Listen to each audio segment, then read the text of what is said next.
Yavutse kuwa 30 Mata mu 1997.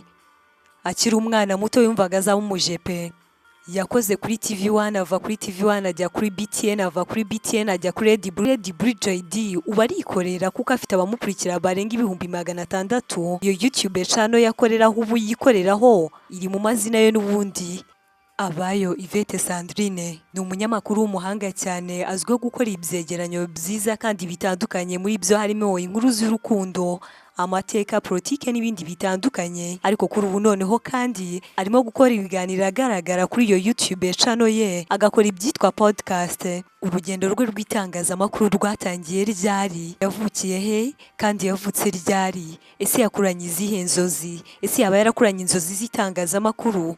Oya, ni umwana wa kangahe iwabo mu muryango? Ese akunda iki, yanga iki mu buryo bwose? Ese yize itangazamakuru? Oya, uyu munyarwandakazi aba Yvette Sandrine ni umwe mu bakoze mu biganza bya nyakubahwa Perezida Paul Kagame akiri mutoya. Amazina ye yahawe n'ababyeyi ni aba Yvette Sandrine. Ni icyitegererezo kuri benshi mu itangazamakuru. Tumumenyeho byinshi bitandukanye uyu munyamakuru abayo Yvette Sandrine. Ugiye kubana nanjye nk'ibisanzwe, niyo nkuru Karine, naho iyi ni Niyo Nkuru Media. Ariko kandi wibuka gukora subscribe, share, like na comment kugira ngo tujye twibanira nawe hano kuri Niyo Nkuru Media. Mwanatekereza ko umeze neza, utameze neza ibihe birahinduka. Uyu munsi ushaka kubona byanze, ariko ejo cyangwa ejo bundi hamwe n'Imana, hamwe no gusenga, ibintu bikagenda neza. Yavukiye mu ntara y'Amajyepfo mu karere ka Muhanga. Niwe mfura mu bana 6 kandi afite ababyeyi be bombi. Abanza n'ayisumbuye byose yabyize mu karere ka Muhanga. Muri kaminuza yize ibijyanye na politike. Aba Yvette Sandrine akiri umwana yari afite inzozi z'uko azaba umujepe, kubera ko akiri umwana muto wigeze kujya mu birori bya papa we bya graduation. Uko abajepe baza kubabwira ngo nibegere imbere baze gusuhuza umukuru w'igihugu, baze gusuhuza perezida. Nuko abaye yumva arishimye kandi cyane, baza kwegera imbere. Hanyuma umukuru w'igihugu atambutse arabasuhuza, bakora mu biganza bye. Yumva arishimye cyane, aravuga ati nanjye ningura nzaba umujepe, kubera ko abajepe batumye nsuhuza perezida mukora mu biganza. Kuko urumva byari ibintu byiza kandi cyane kuri we bazaba umujepe. Atabajepe ni beza batumye nkora mu biganza bya nyakubahwa perezida wacu. Yumva ni ishema kandi afite. Hanyuma akazajya areba na filime akareba uko abajepe barinda perezida baba bameze. Yumva rwose nawe nakura azaba umujepe. Ariko nyuma gatoya uko yagiye akura inzozi zagiye zihinduka. Aba Yvette Sandrine arishima cyane, ati kuba narakoze mu biganza bya nyakubahwa perezida wacu ni ukubera abajepe. Akura rwose yumva nawe azaba umujepe. Akiri umwana muto yumvaga byanga bikunda azaba umujepe. Hanyuma yiga mu mwaka wa 4 wayisumbuye, bamubwiye ko azi gusoma neza inkuru, biza gutuma ajya muri club y'itangazamakuru ku ishuri aho yigaga. Atariko muri iyo club y'itangazamakuru ariyo Media Club yibayemo. Hanyuma nkazajya nkavuga amakuru ariko numva abantu batandeba, numva abanyeshuri batandeba mu maso. Nkajya ahantu nkicara ahantu nkavuga inkuru y'urukundo, byarangiza maze nkahaguruka nkagenda. Nyuma abanyeshuri baza kubikunda kandi cyane, baza no kubaza ngo ese ninde usoma, ninde uvuga ziriya nkuru z'urukundo. Baza gusanga ari Sandrine. Noneho bamusaba ko yazajya avuga inkuru z'urukundo atihisha agaragara. Nuko arabikunda nawe kandi cyane, bakamushimira ku ishuri bati urabishoboye kandi cyane rwose, iyo uvuga inkuru z'urukundo turaryoherwa, ijwi ryawe turarikunda kandi cyane. Iyo uvuga inkuru rwose umuntu yumva yishimye kandi akumva araruhutse. Nawe rero aza kwikunda. Guhera mu wa 4 segondaire muri club y'itangazamakuru atangira atya avuga izo nkuru. Hanyuma aje kurangiza yisumbuye. Sandrine aseka cyane, ariko nubwo nakuraga izo nkuru z'urukundo nazikoraga muri system nyine y'abanyamakuru bari bazwi. Abanyamakuru nakundaga cyane, ati hari abanyamakuru nakundaga cyane n'ubu nkundaga cyane nyine kureba muri system z'abo banyamakuru,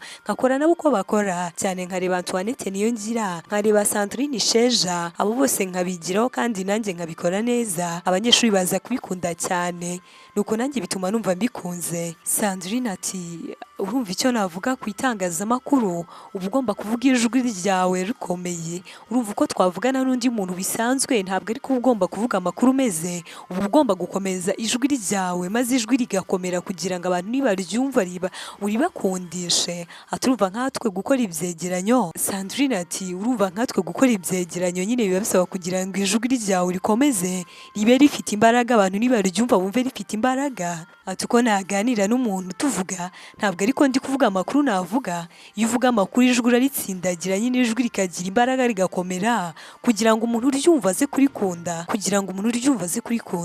Yvette Sandrine ati urugendo rwanjye rw'itangazamakuru ni urugendo rurerure. Irangiza yisumbuye nahise njya gukora muri Majerwa, nakoraga ibijyanye n'ikoranabuhanga ariko nkaba nari ifite inshuti yitwaga Tina. Tina ariko akaba yari afite impano y'ubuhanzi, yumvagamo impano y'ubuhanzi cyane. Nuko Tina arambwira ati wazaretse tukiyandikisha muri ya marushanwa abera kuri TV1 yarayobowe na KNC yitwa Stand and Shine. Hanyuma twamara kwiyandikisha natwe tukajya gukompeta. Sandrine ati hoya Tina, reka njyewe nzaguherekeze ugende ujye muri ibyo by'ubuhanzi byawe ukunda kandi ndabizi uzabikora neza kuko ufite impano yabyo. Sandrine aherekeza Tina bajya, ariko ubwo ngubwo ayo marushanwa yari yarabereye i Kigali, nuko i Kigali aza kubacika, hanyuma baza kujya i Nyamata. Bageze i Nyamata Tina ariyandikisha. Tina amaze kwiyandikisha abwira Sandrine ati nawe wiyandikishe mu itangazamakuru ndabizi urabishoboye cyane. Sandrine ati huse ndabishobora. Nuko abwira uwo wari urimo kwandika, aramubwira ngo nawe namwandika araza kurushanwa mu itangazamakuru. Ayo marushanwa yitwaga Stand and Shine. Sandrine ati Tina baragiye ararushanwa, arangije avayo hagerwaho noneho abaje kurushanwa mu itangazamakuru. Ngiye kumva rumva barampamagaye. Sandrine aseka cyane ati mba nshesheje urumeza, numva ubwoba buranyishe, numva namubwira ngo nansibe kuri ya liste kuko numvaga ko ntaraza kubishobora. Ati ariko bakimara kumpamagara numva barahamagaye ngo Yvette Sandrine niwe ugezweho. Mba ndahagurutse ndagenda mfata igitabo, mbumbura igitabo ndasoma inkuru. Ndangije kuyisoma ndavuga nti noneho ndatashye uko byagenda kose ubu nabyishe.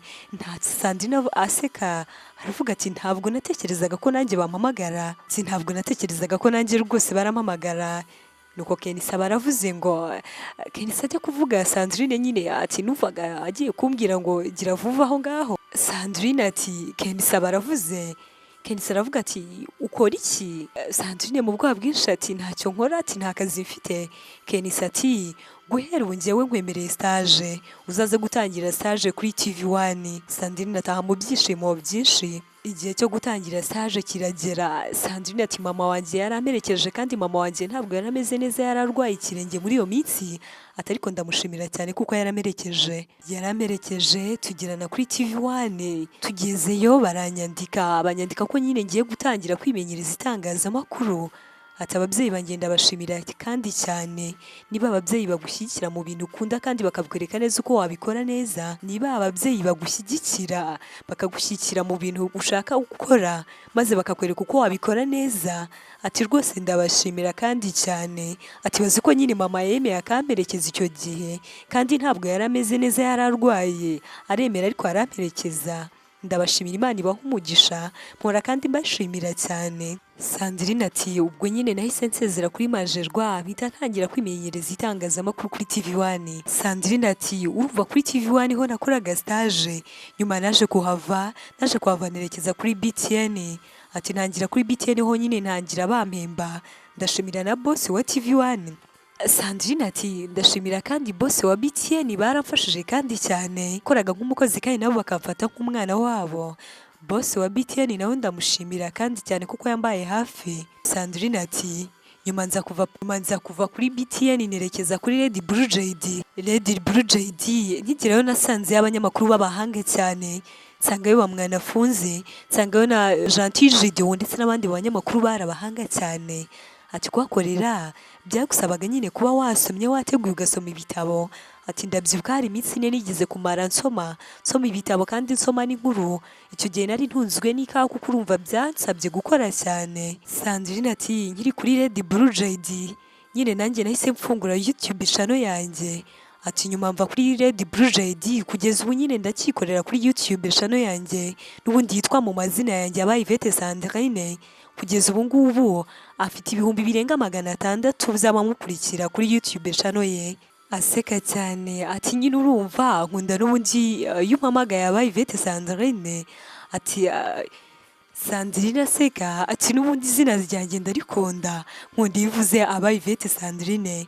Nibyo nkunda kuko iyo yakurikiranyije gutyo rwose nibyo nkunda kuko nanjye niko nkunda kuyavuga. Abayo Yvette Sandrine nibyo nkunda, niryo zina nkunda iyo urikurikiranyije gutyo rwose mba numva binshimishije. Sandrine ati nanone ndashimira Dashimo, Dashimo niwe wamfashije kuza kuri BTN, ndamushimira kandi cyane, nkashimira na nyakwigendera Celestin Ntawirusha amaboko, yaramfashije cyane ndi kuri TV1 nimenyereza umwuga w'itangazamakuru, niwe wanyeretse ibintu byinshi bigiye bitandukanye, akanyereka uko umuntu ajya kuri kera agafata amafoto yaza akayeditinga, ati byose ndabimushimira. N'ubwo Celestin Ntawirusha amaboko yanyigishije ibintu byinshi bitandukanye ku buryo navuye kuri TV1 hari byinshi majije kumenya, nkamenya uko ijwi ry'umuntu waritunganya, nkamenya uko inkuru wayitunganya kugeza igihe nyine itangarijwe. Ati ariko nanone yavuye kuri TV1 majije kumenya neza guha umurongo ijwi ryanjye ngo ndikoreshe cyane mu itangazamakuru. Ati urumva icyo gihe mva kuri TV1 nkajya kuri BTN, Dashimu yambaye hafi kuko Dashimu twarakoranye tugakorana mu biganiro, njyewe nkakoramo utwegeranyo dutoya, rimwe rero akajya akunda gusiba maze akaba ari njyewe ukora njyenyine, ati nabyo byatumye menya ibintu byinshi bitandukanye. Dashimu nawe ndamushimira rwose, yambaye hafi yaramfashije. Kandi urabyumva ko Dashimu nawe ni umunyamakuru w'umuhanga cyane, nawe hari byinshi yamfashije muri uru rugendo rw'itangazamakuru. Hanyuma nyine icyo gihe nza kwerekeza kuri Red Blue Jade mvuye kuri BTN, Sandrine ati byari bigoye kuko Red Blue Jade hakoreraga abanyamakuru b'abahanga kandi cyane, bigasaba gusoma ubyitayeho. Ndibuka ko hari igihe nigeze kumara iminsi 4 ntaryama ndimo gusoma inkuru zose kandi ndimo no kuzitegereza, ndimo kureba inkuru zitandukanye zo kuri Red Blue Jade kugira ngo ndebe system bakoramo hanyuma nanjye ariyo nkoramo. Ariko bigeze aho ngaho nicarana na boss, ati kandi ndashimira boss kuri Red Blue Jade, nawe rwose ndabashimira. Turareba tubona n'ubundi nakwikorera ku giti cyanjye bigakunda. Ati hanyuma mpitamo nyine guhita nikorera kuri ino YouTube channel yanjye n'ubundi yitwa Bayivete Sandrine, ntangira nkora y'ibyegeranyo, inkuru z'urukundo, amateka y'abantu n'ibintu ndetse n'ibindi bitandukanye, nkakora politike, nkakora n'inkuru z'urukundo. Abantu rwose bamwe bakabikunda bitewe n'ibyo umuntu akunda.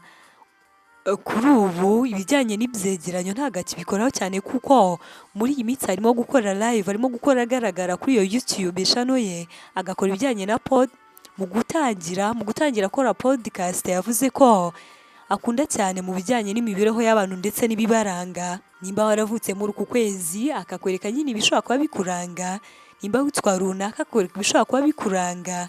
Buri wese nyine nakasobanura muri ibyo biganiro bye yatangiye bya podcast, nabyo abantu bagiye bagaragaza ko bamukurikiye kandi ko bamwishimiye, ko bamuhaye ikaze. Nubwo we mu gutangira itangazamakuru nyine atakundaga gukora agaragara, yakundaga gukora atagaragara, ariko muri iyi minsi arimo gukora kuri YouTube channel ye n'ubundi agaragara muri ibyo biganiro bya podcast.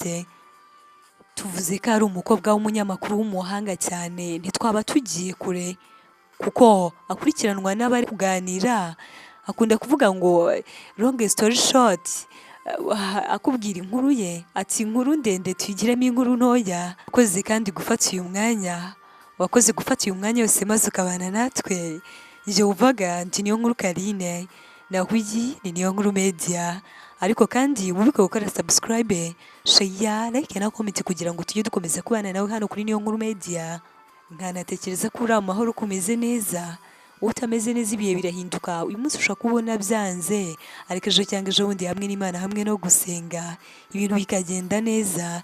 Njye kandi icyo mpora mbifuriza, Imana ikomeze yagure kandi yobore intambwe zanyu. Ufite ikibazo, igitekerezo cyangwa inyunganizi, nta kibazo wabinyuza hano muri comment section. Ariko kandi wifuza ko hari amateka y'umuntu cyangwa ibintu twavugaho, watwandikira muri comment maze tukazaza tubivugaho. Turabakunda cyane hano kuri niyo nkuru media.